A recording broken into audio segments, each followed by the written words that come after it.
Classes bye क्रमांसर आकाश inter college विश्वविद्यालय Fatehpur. Student, पिछले दिन प्रक्षेप गति के विषय में पढ़ाया था कि प्रक्षेप गति होती क्या है, उसमें उदय काल क्या होता है, प्रक्षेप के पथ का समीकरण क्या होता है। तो उसी में दो पार्ट बचे हुए थे। दूसरा पार्ट क्या है, प्रक्षेप की ऊंचाई और प्रक्षेप का परास। प्रक्षेप की ऊंचाई क्या होती है इसके विषय में जानेंगे। ऊंचाई मतलब ये प्रक्षेप पथ है, इसकी यहां से जो ऊर्ध्वाधर बिंदु है, जो वक्राकार पथ में ऊर्ध्वाधर बिंदु है पृथ्वी से क्षैतिज दिशा से, उसकी ये जो ऊर्ध्वाधर ऊंचाई है उसी का नाम क्या है, उच्चतम प्रक्षेप की ऊंचाई। कहने का मतलब पिंड के पथ के उच्चतम बिंदु की ऊर्ध्वाधर, पिंड के पथ के उच्चतम बिंदु की ऊर्ध्वाधर ऊंचाई को प्रक्षेप की ऊंचाई कहते हैं। प्रक्षेप की ऊंचाई को स्मॉल h से प्रदर्शित करते हैं। स्मॉल h से प्रदर्शित करते हैं जब कोई पिंड ऊर्ध्वाधर दिशा में प्रक्षेपित किया जाता है, तो मान लीजिए प्रारंभिक वेग u से फेंका जा रहा है, और जब अंतिम बिंदु P पर पहुंचता है तो उसका अंतिम वेग क्या हो जाता है, शून्य हो जाता है। अर्थात अंतिम वेग P बिंदु पर वेग क्या हो जाएगा, 0। तो गति का वृत्तीय त्वरण के अंतर्गत ऊर्ध्वाधर दिशा में गति हो रही, तो गति का तदीय समीकरण लगाते हैं। तो वृत्तीय त्वरण के अंतर्गत है तो v स्क्वायर बराबर क्या होता है, u स्क्वायर माइनस 2g है।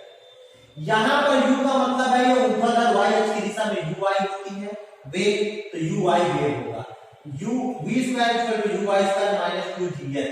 uy मतलब ऊर्ध्वाधर घटक है, ऊर्ध्वाधर घटक का वेग क्या होता है, uy equal to u sin theta, और क्षैतिज घटक क्या होता है, u cos थीटा, ux। तो यहाँ पर uy की जगह पर u sin थीटा रखा गया माइनस 2g है। तो u sin थीटा का होल स्क्वायर, तो u square sin square theta आ गया माइनस का, इस तरफ प्लस में आ गया 2g है। तो यहाँ से h का मान निकाला गया, तो h इक्वल टू कितना होगा, u square sin square theta upon 2g। तो ये निकली ऊर्ध्वाधर ऊंचाई का फार्मूला। यदि इस ऊर्ध्वाधर ऊंचाई में थीटा बराबर कितना रखते हैं, 90 अंश रख देते हैं। जब 90 अंश रख देते हैं तो ऊंचाई का मान महत्तम हो जाता है, अधिकतम से अधिकतम ऊंचाई निकाल सकते हैं। तो h maximum equal to u square sin square 90 अंश। sin 90 का मान 1 होता है, तो 1 रखा गया, तो 1 यहां से हटा गया, u स्क्वायर इनटू 1 आ गया, 1 का गुणा किया गया, तो h maximum equal to u square upon 2g आ गया। अतः पिंड की जो ऊर्ध्वाधर पथ के प्रक्षेप की अधिकतम ऊंचाई जो होती है, h मैक्सिमम बराबर u स्क्वायर अपॉन 2g होती है। तो प्रक्षेप की अधिकतम ऊंचाई के लिए h maximum equal to u square upon 2g का उपयोग करते हैं। किसी भी पिंड को सबसे अधिक ऊंचाई तक अगर पहुंचाना है, तो अधिक ऊंचाई तक पहुंचाना है तो उसको 90 अंश के कोण पर फेंकना चाहिए। कितने अंश के कोण पर फेंकना चाहिए, 90 अंश। यदि हमें किसी पिंड को अधिक ऊंचाई तक पहुंचाना तो उसे 90 अंश के कोण पर फेंकना चाहिए। या फिर हम अगर ऊंची कूद अगर कूदते हैं, पृथ्वी पर अगर ऊंची कूद कूदते हैं, तो ऊंची कूद को कूदने के लिए अगर जब दौड़ कर आते हैं तो इस एंगल पर हमें उछलना चाहिए कि 90 अंश के कोण पर उछलते हैं, तभी वो अधिकतम ऊंचाई पर पहुंच सकते हैं। तो कहने का मतलब है अगर अधिकतम ऊंचाई तक पहुंचाना है, किसी पिंड को फेंकना है कण को, तो अधिकतम ऊंचाई तक फेंकने के लिए उसको 90 अंश के कोण पर फेंकना पड़ता है। तो इसलिए प्रक्षेप की ऊंचाई का फार्मूला क्या होता है, h बराबर u square sin square theta upon 2g, और अगर महत्तम ऊंचाई निकालना, अधिकतम ऊंचाई, तो h maximum square equal to u square minus 2g है। दूसरा होता है प्रक्षेप का परास, रेंज ऑफ प्रोजेक्टिल।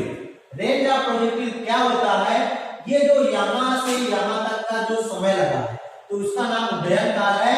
उस उड्डयन काल के दौरान पिंड जितनी क्षैतिज दूरी तय करता है, कहने का मतलब o से o' तक की दूरी का नाम क्या है, क्षैतिज परास कहते हैं।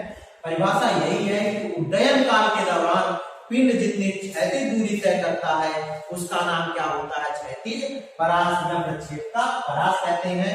प्रक्षेप के परास को r से प्रदर्शित करते हैं। ये r क्या होता है, चित्र में o' r या परास है। तो क्षैतिज परास बराबर होता है इसका क्षैतिज वेग गुणे क्या होता है उड्डयन काल, जितना समय लगता है। मतलब कि वही परास मतलब दूरी है, दूरी बराबर होता है वेग गुणे समय, या वेग बराबर विस्थापन बटे समय या दूरी बटे समय होता है। तो वही है कि क्षैतिज परास दूरी है, ये क्षैतिज वेग है, ये उड्डयन काल। उड्डयन काल क्या है, ये पूरा यहाँ से यहाँ तक जाने में, फिर पूरा यहाँ तक आने में, पूरा कुल समय उड्डयन काल कहलाता है। उड्डयन काल का t इक्वल होता है 2u sin theta upon g। क्षैतिज वेग यहाँ पर ux है, ux इक्वल टू क्या होता है u cos थीटा होता है। तो यहाँ पर रख दिया गया u equal to cos theta t की जगह पर 2u sin theta upon g। अब यहाँ पर इसका गुणा किया गया तो 2u स्क्वायर u कितना हुआ u स्क्वायर, ये sin थीटा cos थीटा हो गया, u स्क्वायर बाहर कर लिया गया, इसको 2 गुना में 2 sin theta into cos theta, ये sin 2 थीटा का फार्मूला होता है, इसलिए r equal to u square sin 2 theta upon कितना हो गया g आ गया। तो यहाँ पर ये प्रक्षेप का परास का formula r equal to u square sin 2 theta upon g। अगर परास का मतलब है अगर किसी पिंड को अधिकतम दूरी तय कराना, अधिकतम दूरी तक फेंकना है, तो उसके लिए यहाँ पर थीटा बराबर यदि 45 अंश रख देते हैं, या थीटा इक्वल टू 45, तो यहाँ पर 45 गुना कितना हो गया 90 अंश, तो r मैक्सिमम हो जाएगा स्क्वायर sin 90 अंश। sin 90 का मान कितना होता है 1, तो r maximum equal to u square upon g होता है। कहने का मतलब अधिक दूरी तक अगर पहुंचाना है तो उसके लिए r मैक्सिमम थीटा बराबर 45 अंश रखकर r मैक्सिमम बराबर u square upon g formula लगाते हैं।